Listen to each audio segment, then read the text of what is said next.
Shabbat Shalom, everyone. So our Shabbat tonight has a couple different names. We are, of course, on Shabbat. We are also having a musical Shabbat, thanks to the beautiful guitar playing and singing of David Magnus. And we are also having Chocolate Shabbat. Chocolate, yeah, I thought that might get even more than music. The world loves chocolate.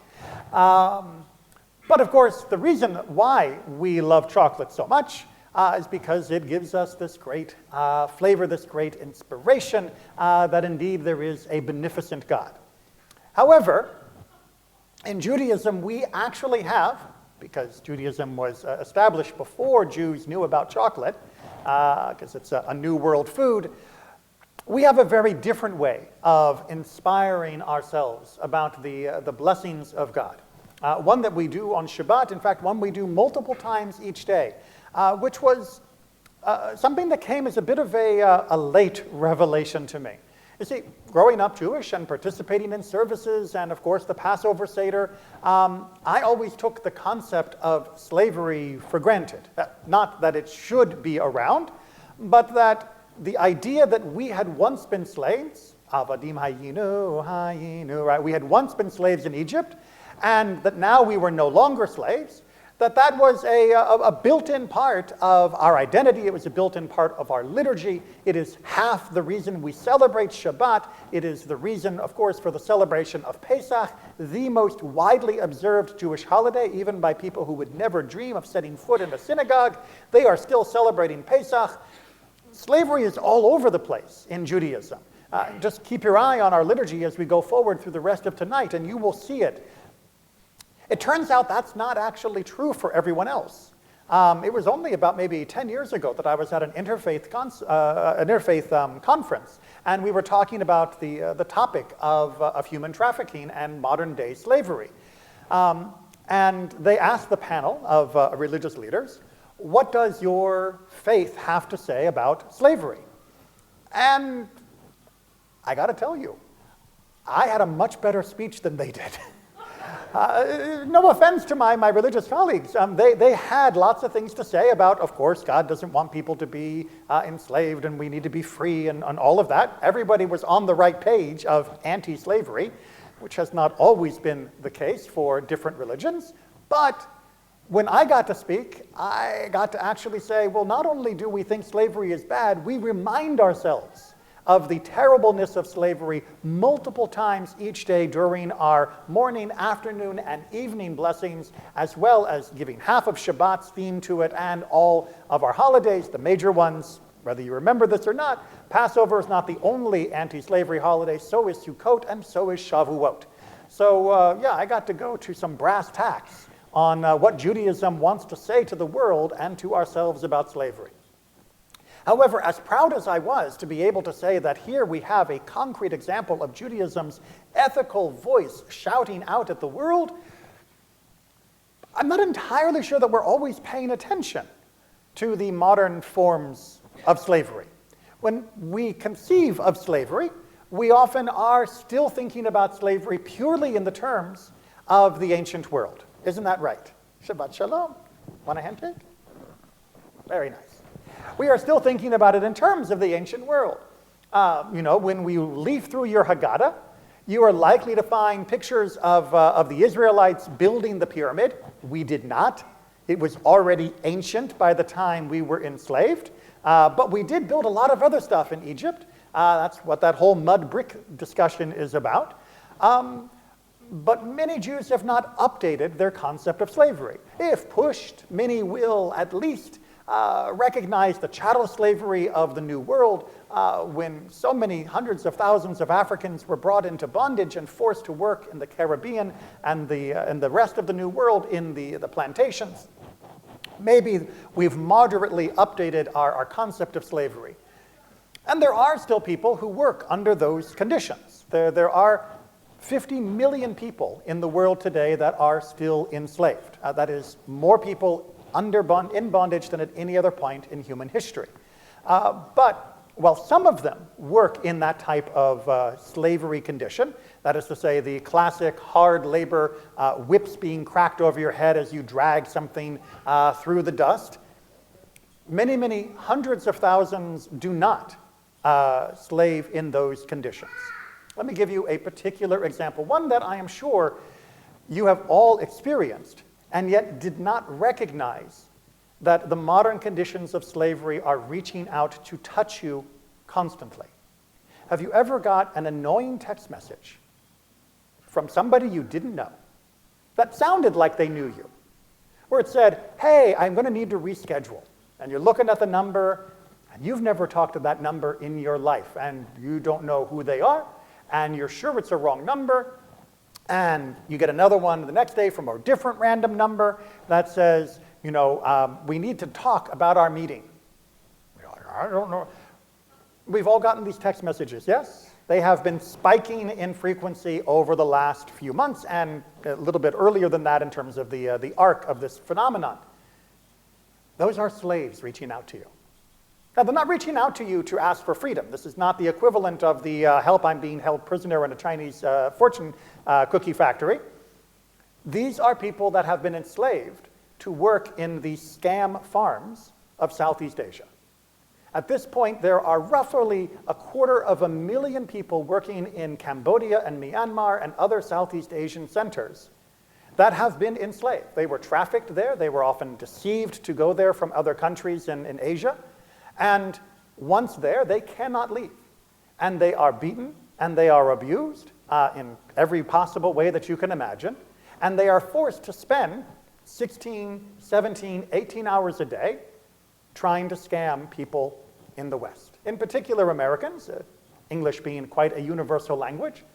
And their goal is to send out these random messages, and once they have got a nibble, when someone says, oh, sorry, wrong number, or who's this, to then begin a conversation, and to slowly work that conversation into a friendship, or perhaps even a romance, depending upon exactly which tact seems most advantageous to the scammer, and to continue to build up that sense of trust and familiarity until they begin to also mention that, they're quite good at investing in cryptocurrency. And they don't want you to send them money, but they can show you how to invest. And then they give you links to apps. You install the apps. You think you're making money through their wonderful crypto tutorials. And then eventually you find out that it has all been taken from you, that the app is a sham, that everything is a fraud, and that you have been led down this garden path. The people who are actually conducting that scam on the ground level are victimized more than the people who end up having thousands, tens of thousands, in some cases millions of dollars robbed from them. Yes, that kind of theft is absolutely atrocious. And there are people whose lives have been ruined, people who have been driven to bankruptcy, people who have been driven to drop out of university because of these types of scams. And of course, the emotional damage of feeling that there was a person that you trusted who has now betrayed that trust is incalculable. But the people on the other end of that screen, those little messages that come out of nowhere, every time you see one of those, recognize that this is a person who is doing this only because if they do not get enough people to respond, they will be beaten, they will be abused, and if they fight back, they will be killed. And if you wonder, is it really worth it for people to be doing this? I mean, who falls for these scams? Well, reported in the US alone, at least $3.5 billion were scammed just.